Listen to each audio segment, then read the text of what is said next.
মাই গো মাই 5 minute হইছে না ইয়া ঢুকছি মশায় কামড়াইতে শেষ হইলা কইসলাম তারে জাত দেখিয়া বিয়া করিস একটু পয়সা আলা ফুরি দেখিয়া বিয়া করিস মা বাপ গিয়া হোর বাড়ি ফুয়ার হোর বাড়িত গিয়ে একটু আরামে বইয়া খাইতাম পারমু আইসে দেখো খিতার মাঝে তোমার অহংকার গো মা, একদিন মাটির তলে যাইব দেখি। চাউন ফেলাইব না আমার ফুয়ারে ফুসকাইয়া হেঙ্গা বুঝছো চাউন ফেলাইবা না। তুমি যে অহংকার করো, তোমার কেউ কইছিল নি আমরার লগে আইতা?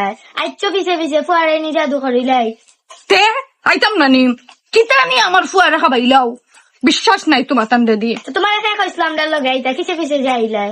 বালা করছি আইছি ও ভাই কয়েল জ্বালাইয়া দোয়াইয়া বাই দিয়ে আর নাইলে কিছু দেও মশা যেন না কামড়ায়। মাই গো মা এই মেশিন গো কিতার দেখি গো মা দেন গো কিতার মেশিন ও তার মাত্রে কটর নি তার বাকল